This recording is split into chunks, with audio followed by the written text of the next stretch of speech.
ओम शांति। आज बाबा की मंडे की मुरली की पहली बात है। जैसे आपको याद होगा, दुनिया में भी कहते हैं जो होता है अच्छे के लिए होता है। एक राजा की कहानी भी बनी हुई है इस पर। तो बाबा अपनी भाषा में उसको बोलते हैं कि ड्रामा कल्याणकारी है।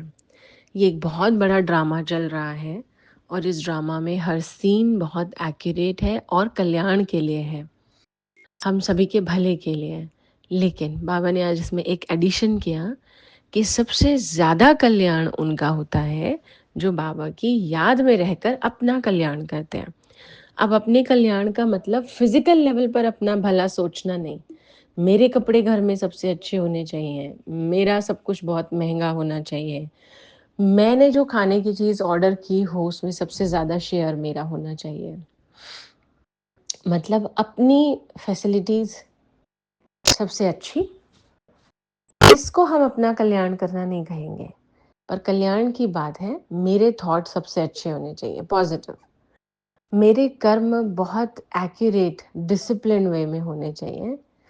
इसको हम कहेंगे अपना कल्याण करना। अब ऐसे तो बहुत लोग मिलेंगे आपको दुनिया में जो बहुत डिसिप्लिन लाइफ जीते हैं, मिलिट्री में होते हैं या कहीं पर भी होते हैं, लेकिन भगवान की याद में रहकर डिसिप्लिन या कल्याण वाली लाइफ जीना, उसके मार्क्स ज़्यादा हैं।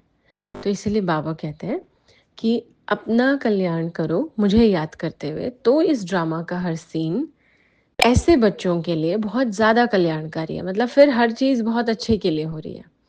इनफैक्ट इस डिसिप्लिन को मेंटेन करने में अगर कोई नाराज़ भी हो रहा है तो वो भगवान देख लेगा। क्यों? क्योंकि हम भगवान की याद में रहकर कुछ ऐसा कर रहे हैं। दूसरी बात आज बाबा की है, ड्रामा से ही रिलेटेड है, कि मनुष्य एक्टर तो हैं, आत्माएं एक्टर तो हैं, लेकिन वो अपने डायरेक्टर और मुख्य एक्टर को ही नहीं जानते। और वो कौन है? वो भगवान है। तो अब आप देखिए, अगर हम सभी एक कोई सीरियल या फ़िल्म शूट कर रहे हैं और हमें किसी का डायलॉग पसंद नहीं आ रहा, कि सामने वाले के डायलॉग्स अच्छे नहीं हैं। जैसे कोई राम और रावण का कैरेक्टर ही अगर प्ले कर रहा है। अब रावण का इतने पास आके बोलना राम को पसंद नहीं आ रहा, या इतनी तेज़-तेज़ से हँसना उसके कानों में प्रॉब्लम लग रही है। तो वो रावण को नहीं कह सकता कि आप डिस्टेंस मेंटेन करो। वो डायरेक्टर को बोलेगा कि आप इसको बोलो थोड़ा-सा मुझे तकलीफ़ होती है, तो ये थोड़ा दूर से बात करें।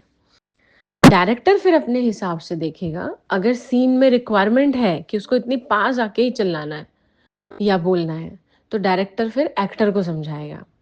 और नहीं, अगर वो कर सकता है, तो वो भी कंफर्टेबल फ़ील कराने की कोशिश करेगा। तो इस ड्रामा में हम सभी जो रोल प्ले कर रहे हैं, उसका मेन डायरेक्टर परमात्मा है। तो अगर मुझे किसी एक्टर के रोल से प्रॉब्लम है, मतलब अगर मुझे किसी की आदत से परेशानी है, तो मुझे बाबा को कहना होगा कि बाबा ये है। हम खुद ही जो लग जाते हैं ना करने में, इसको सुधार के रहेंगे, इसको तो हम ठीक करेंगे, इसको तो हम बताएँगे, तो ठीक है, डायरेक्टर फिर क्या बोलेगा? लड़ते रहिए। जो सामने वाला एक्टर है, उसने नहीं मानना तो वो भी नहीं मानेगा, क्योंकि उसकी भी ईगो हर्ट होगी। और डायरेक्टर फाइनली बोलेगा कि ये तुम्हारा मैटर है। वो फिर जब बिगड़ जाएगा तो वो फिर इन्वॉल्व नहीं होगा। तो इसलिए बाबा भी कहते हैं, डायरेक्टर को ज़रूर याद रखो। किसी का संस्कार, किसी की बातें अगर नहीं पसंद है, तो खुद की एनर्जी और टाइम वेस्ट नहीं करना, डायरेक्टर को बोलना है, अगर ड्रामा के सीन में रिक्वायर्ड होगा, तो डायरेक्टर ही हमारा पिता भी तो है ना, तो अपनी तो पर्सनल अप्रोच है। तो वो ज़रूर उस चीज़ को मतलब मानेंगे। अगर नहीं, तो इसका मतलब वो सीन की रिक्वायरमेंट है, ज़रूरी है वो इस ड्रामा में, और वो हमारे लिए कल्याणकारी ही है। तो आज सारा दिन याद रखना है कि हम सब अपना-अपना रोल बहुत बेस्ट प्ले करें, और अगर किसी का रोल पसंद नहीं आ रहा, डायरेक्टर को सिर्फ़ एक रिक्वेस्ट डाल दी, बाकी छोड़ दीजिए। तो ये है बाबा की आज की मुरली। ओम शांति।